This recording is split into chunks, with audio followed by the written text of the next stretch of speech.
ABC 10 News at 7 starts now. Two major brush fires continue burning out of control tonight in Orange County, threatening tens of thousands of homes. Good evening. I'm Kimberly Hunt. And I'm Steve Atkinson. The larger of the fires is the Blue Ridge Fire, burning near homes in Yorba Linda and Chino Hills. It has burned more than 15,000 acres and damaged at least 10 homes. Our ABC 10 News reporter Leah Pizzetti spent all day speaking with people impacted by this fire and shows us what conditions look like throughout the day. Now this is the Blue Ridge Fire burning behind me. You can see it is making its way down this hill and it's threatening this neighborhood over here. This is a Chino Hills neighborhood currently under mandatory evacuations. And if you look at this brush in front of me, you see this is what that fire is eating up right now. These dry and these very windy conditions are what's making this firefight so challenging. Carol, look at that. Feelings of pure shock as Chino Hills residents watch flames approaching.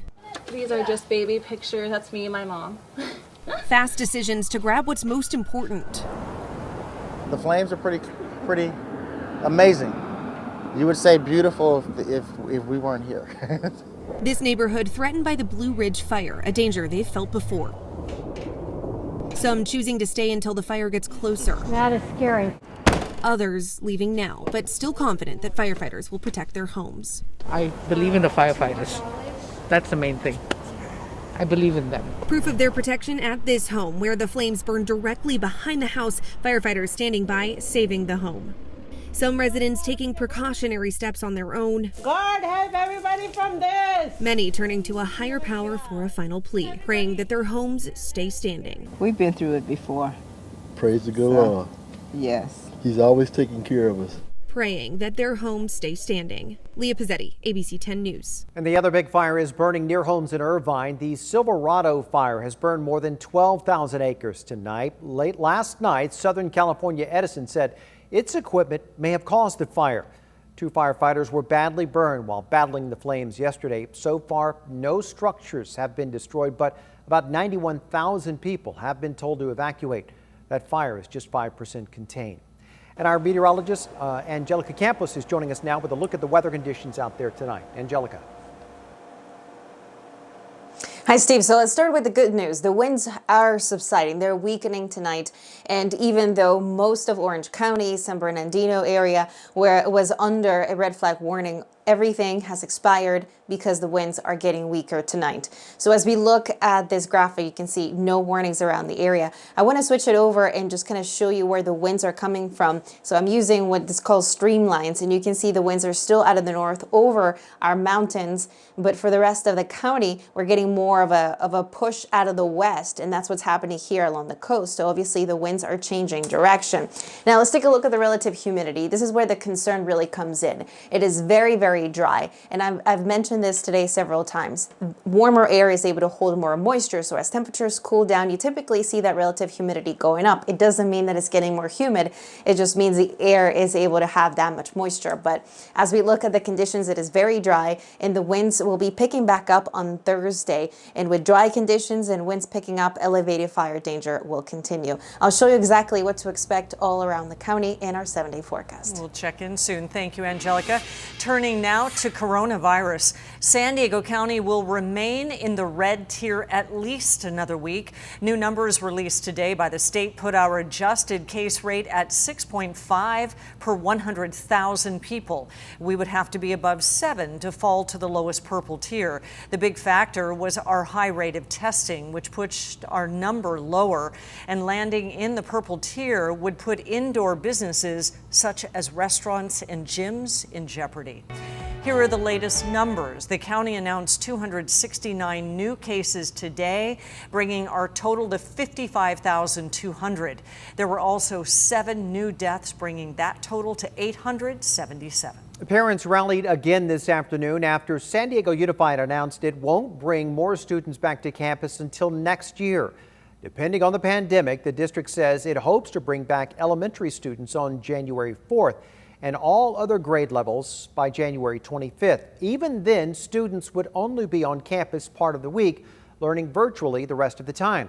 Some parents have argued the district can and should do more to get students back in the classroom. Absolutely poorly all the way around. I mean, they've had 7 months to prepare up until now, and we've had no communication. The district says its goal is to test anyone who comes on campus every few weeks. And happening now, the Vista Unified School District is having a special board meeting after several COVID-19 cases were confirmed at 3 different schools. There have been 2 separate cases at Mission Vista High School in just the last week, and right now the board is discussing whether it needs to make any changes to its reopening plan.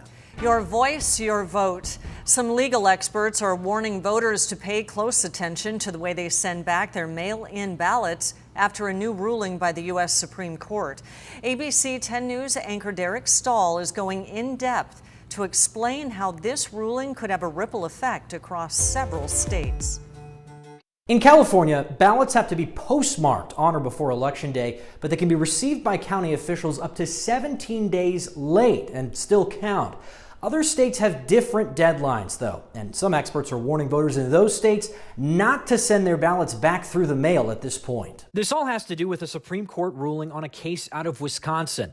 Wisconsin state lawmakers set a deadline that mail-in ballots have to be received by Election Day to count, not just postmarked. A lower federal court sided with the Democratic National Committee and ruled the deadline should be extended because of the pandemic. But in a new decision, the U.S. Supreme Court ruled 5-3 that state lawmakers should have the final say, not the federal courts. That could have tremendous implications across the country because it suggests that the Supreme Court is going to defer to rules, even strict rules, that could have the effect of limiting the counting of certain ballots. Wisconsin is one of about 30 states with this deadline, that ballots have to be received by Election Day, along with Pennsylvania and Michigan, where there are similar cases still pending.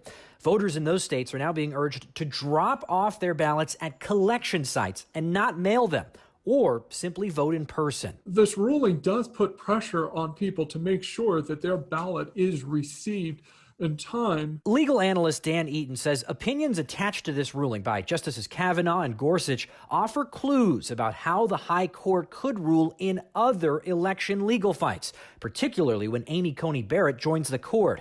He says it could have an impact on states with a lot of late voters and close races, and not just in the presidential contest. Remember that control of the Senate is very much in play, and so this could matter in close Senate races. Races in states like Iowa, Colorado, and North Carolina. Derek Stahl, ABC 10 News. This ruling could disqualify some late arriving ballots, but a lot of Americans have already voted early. A record-breaking 66 million early ballots have already been cast across the country, nearly half of the total counted in 2016. It appears that Duncan Hunter's congressional seat will likely stay in Republican hands. Our new scientific ABC 10 News Union Tribune poll finds Republican Darrell Issa leading Democrat Amar Kamp-Najjar 51 to 40%. 9% though are still undecided, and that's a big improvement for Issa over our past poll last month, which showed him just with a 1-point lead. At ABC 10 News is your source on election night. We will have live wall-to-wall coverage on your favorite streaming device, including Roku, Fire TV, Apple TV, and your smartphone. To watch, just download the ABC 10 News app or go to 10news.com for the very latest on all the races that matter to you. A former Coronado High School basketball coach pleaded guilty today to having sex with a 17-year-old student. 34-year-old Jordan Bucklew pleaded guilty to 1 felony count and will be sentenced in December. His encounters with the girl happened in December of last year and January. He is out on bail, but no longer employed by the district. An arrest in a murder that's remained a mystery for more than 50 years. On Saturday, officers in Pennsylvania arrested 75-year-old John Sipos in connection with the murder of Mary Scott. She was found dead in her City Heights home back in 1969. Investigators used forensic genealogy to track Sipos down, and he is now set to be extradited to San Diego.